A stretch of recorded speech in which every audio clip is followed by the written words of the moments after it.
అంటే ఇప్పుడు ఇన్ని సినిమాలు చేసి ఒక రైటర్ కింద 100 కోట్ల సినిమా మీ క్లబ్లో ఉన్నా కూడా మీకు లేదా? నేను ధమాకా తర్వాత మజాకాకి మధ్యలో 2.5 ఏళ్ళు గ్యాప్ ఉంది సార్. ఈ 2.5 ఏళ్ళు గ్యాప్ ఎందుకు వచ్చిందంటారు? ఎందుకు వచ్చింది? అదే ఎందుకు వచ్చింది? సింపుల్, మనం ప్రయత్నం చేయటం, రిజెక్ట్ చేయడం ఉండదు. వాళ్ళు ఇది వినడానికి ఇది కూడా మన మీద ప్రేమతో గౌరవంతో వింటారు తప్ప కొత్త కదా సార్ ఇది బాగుంది సార్ మీ స్టైల్లో ఒకటి చేస్తే అసలు మాస్ సార్, అసలు అందరూ ఏవో కొత్త సినిమా అది ఇదని రుద్దేస్తున్నారు సార్, మనకు బీసీలకి అదిరిపోయే థియేటర్ సినిమా లేదు సార్, అది సార్ ఇది సార్, ఈయన ఫోన్లో ఎత్తడం మానేస్తాం మనం, లేదా సారీ చెప్పి వచ్చేస్తాం, ఇంకొకటి 1 year 1.5 year అవుద్ది. అప్పటికి మీ దగ్గర అది ఒకటి ఉందంట కదా, నాకు మీ అసిస్టెంట్ ఒకటి చెప్పాడు, మీ బాబాయ్ చెప్పాడు, మీ పిన్ని చెప్పింది, ఈ టైప్లో ఓ బ్యాచ్ తిరుగుతుంటాం. ఓకే సరేరా అనే స్టేజ్కి మనం వస్తాం. అది పచ్చిగా చెప్పాలంటే చాలా వాడవచ్చు కానీ ఇక తప్పక అంతే సార్. ఎవరు కోరుకుంటారు సార్? సార్ ఇంత ఎఫర్ట్ వేరే దాని మీద అంత ఈజీ చెప్పండి మీరు. అవును, అంటే ఇది ఒక రకంగా బ్యాడ్ లక్ అని కూడా మీరు ఎలా ట్రీట్ చేస్తారు అంటే మీ స్టైల్ అనేది అంటే ఒక డైరెక్టర్ కానీ ఒక రైటర్ కానీ ఒక స్టైల్ రావాలంటే చాలా శాపం, ఒక రకంగా గ్రేట్నెస్ అది. బట్ కాకపోతే మీ స్టైల్లో అనేది శాపం కింద ఫీల్ అవుతున్నారు మరి అయితే. అంటే ఇప్పుడు మరి ధమాకా తర్వాత మజాక ఇక తప్పక చేసిన సినిమా అనుకోవచ్చా?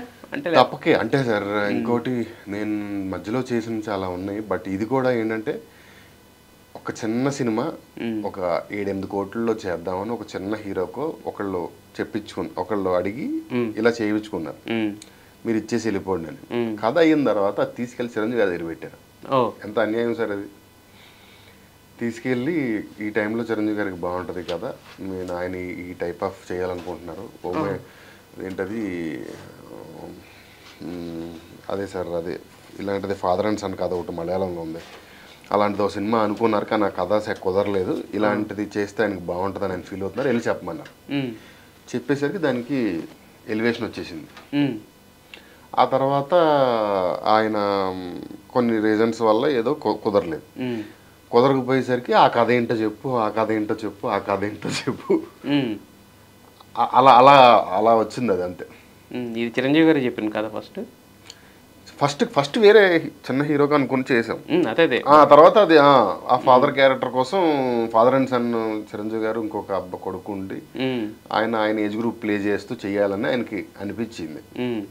ఇదే కథ అంటే యాజ్ ఇట్ ఈస్ కాదు, ఆయన డ్రాఫ్ట్ ఆయన కొంచెం చేంజెస్ ఉంటాయి, మాస్ ఎలివేషన్స్ అన్నీ ఉంటాయి. సెకండ్ హాఫ్ లాస్ట్ క్లైమాక్స్ లో చిరంజీవిగా అంటే అప్పుడు అనుకున్నప్పుడు వెంకటేష్ గారు లాస్ట్ ½ hour ఉండేవాళ్ళు, వెంకటేష్ గారు కూడా ఉన్నారు అని అనుకుని చేసాం కదా. సిద్ధు జొన్నలగడ్డ కూడా అనుకున్నా కదా, సన్ను లాస్ట్ ½ hour వెంకటేష్ గారు ఉంటారు.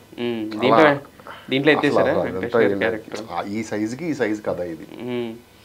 అంటే ఇప్పుడు మనం ఇప్పుడు 42 వ్యక్తికి 44 కొట్టామనుకోండి, దాన్ని మళ్ళీ ఇప్పుడు రీసైజ్ చేస్తాం కదా, సింపుల్ అదే. మరి ఏమన్నా ఆ స్టిచ్చింగ్స్లో వాటిల్లో అంటే తగ్గించి రాయాలి అన్నప్పుడు వాటిలో ఏమన్నా కొంచెం కాదు తగ్గించి రాయాలి సార్, తగ్గించి కరెక్ట్గా రాయాలి స్కేల్. అంటే నేను అనేది ఇప్పుడు ఆయనకు ఉన్నప్పుడు కొన్ని ఎలిమెంట్స్ ఉంటాయండి, ఆ ఎలిమెంట్స్ వర్కౌట్ అయితే ఇంకా మీరు ఇంకొక ధమాకా అవుతుంది, ధమాకా స్క్వేర్ కూడా అవ్వచ్చు. బట్ కాకపోతే ఏంటంటే సైజు కాదు కానీ అంటే మనం ఇప్పుడు అనుకున్న క్వాలిటీ కానీ దాని ఉన్న ఎలిమెంట్స్ కొన్ని తీయాలనుకున్నప్పుడు ఆ స్ట్రెంగ్త్ అనేది నిలబడుతుంది. ఆ కథలో ఉన్న ఇదేమన్నా తగ్గిందంట అసలు? దీని ఒరిజినల్ కథ సైజే ఇది, ఇక్కడ నుంచి స్టార్ట్ అయింది. దాన్ని ఇంజెక్షన్ చేసి పెంచి ఉందన్న అప్పట్లో ఓపెన్ గా చెప్పాలండి. ఇప్పుడు దాని ఒరిజినల్ సైజ్కి వచ్చింది.